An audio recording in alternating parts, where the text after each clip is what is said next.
வணக்கம் ரிவி. அதாவது கர்நாடக அணைகள் நிரம்பி தமிழகத்திற்கு உபரி நீர் வந்தால் மட்டுமே மேட்டூர் அணை உரிய காலமான ஜூன் 12ஆம் தேதி திறக்கப்படுவது வழக்கம். மேட்டூர் அணை 1934ஆம் ஆண்டில் கட்டி முடிக்கப்பட்ட காலத்திலிருந்து 62 ஆண்டுகள் காலம் தாழ்த்தி திறக்கப்பட்டதால் ஒருபோக சாகுபடியே மேற்கொள்ளப்பட்டது. இந்த நிலையில் மேட்டூர் அணைக்கு உபரி நீர் வரத்து காரணமாக 2020ஆம் ஆண்டு முதல் இடையில் 2024ஆம் ஆண்டை தவிர 5 ஆண்டுகளில் டெல்டா பாசனத்திற்கு உரிய காலத்தில் அணை திறக்கப்பட்டது. இதன் மூலம் டெல்டா மாவட்டங்களில் குறுவை பருவத்தில் இலக்கை விஞ்சி நெல் சாகுபடி செய்யப்பட்டு கொள்முதலிலும் சாதனை படைக்கப்பட்டது. இதே போல 2020ஆம் ஆண்டு முதல் 2024ஆம் ஆண்டை தவிர மற்ற ஆண்டுகளில் சம்பா தாளடி பருவ நெல் சாகுபடியும் வெற்றிகரமாக அமைந்தது.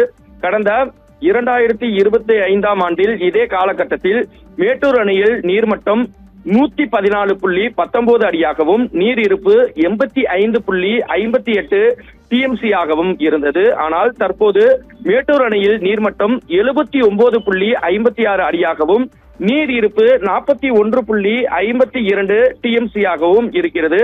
மேட்டூர் அணையில் நீர்மட்டம் 90 அடிக்கு மேல் இருந்தால் மட்டுமே டெல்டா மாவட்டத்தின் பாசனத்திற்கு தண்ணீர் திறப்பது சாத்தியமானது.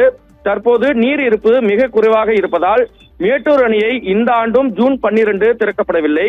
எனவே இந்த ஆண்டு டெல்டா மாவட்டங்களில் ஆழ்குழாய் வசதியுள்ள விவசாயிகளால் மட்டுமே குறுவை சாகுபடி செய்ய முடியும் என்ற நிலைக்கு தள்ளப்பட்டுள்ளது. இதனால் டெல்டா மாவட்டங்களில் கடந்த ஆண்டு 6.31 லட்சம் ஏக்கரில் குறுவை சாகுபடி செய்யப்பட்ட நிலையில் நிகழாண்டு இலக்கம் குறைக்கப்பட்டுள்ளது.